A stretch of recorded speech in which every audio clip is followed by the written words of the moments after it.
What's up mga ka-Big Bites? Ang balitang siguradong gugulat sa Hinebra fans. Pero bago ka sana magpatuloy sa panunood ay huwag mong kalimutang mag-subscribe sa aking YouTube channel. Isang mabilisang update lang sa Converge, dahil sa wakas ay nakakuha na sila ng kanilang panalo, matapos nilang talunin ang Meralco Bolt sa score na 104-99, first win nila ito ngayong conference.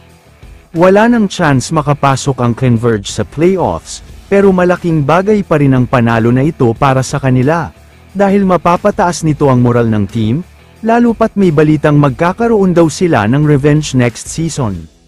Samantala, maganda nga ang win-loss record ngayon ng Hinebra, maganda rin ang standing nila, pero ang problema ay sobrang dami ang may injury sa kanila ngayon, dahil halos karamihan sa mga starters at superstar nila ay may mga injury. Si Stanley Pringle ay hindi daw 100%, pinipilit lang daw niyang maglaro dahil wala nang choice at kailangan daw talaga.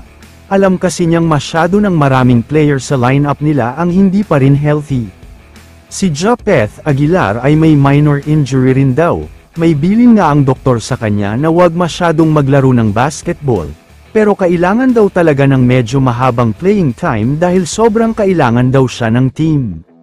Si Jamie Malonzo ay out pa rin hanggang ngayon, posible nga na hindi lang hanggang elimination round siya mawawala, dahil malaki daw ang chance na mawawala na rin siya sa playoffs, kaya malaking problema talaga ito para sa kanila. Si Scottie Thompson ay naglalaro na pero iniinda pa rin ang back injury niya. Kaya dahil dito ay may inamin si Coach Tim na siguradong magugulat ang lahat ng mga fans, dahil ayon sa kanya ay naghahanap na daw sila ng katulong. Hindi daw kasi nila hahayaan na wala man lang silang gagawing trade para mas palakasin pa ang lineup nila, dahil nga lumalakas na ang ibang teams kaya kailangan rin daw nilang lumakas, lalo pat puro injury sila ngayon. Kaya naman ayon sa source, nasa dalawang player daw na ito ang pinagpipilian ng Hinebra, pwedeng si Wami Chongson o kaya naman ay si Stephen Holt, pareho naman daw kasing magaling at mapapakinabangan ng husto.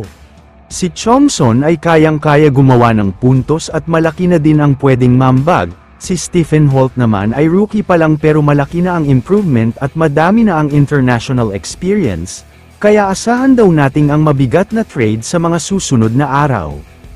Kaya naman kung kayo ang tatanungin, ano ang masasabi nyo sa gagawin ng Hinebra? I-comment mo naman ang opinion mo tungkol sa tanong na ito. Dito na muna nagtatapos ang video na ito.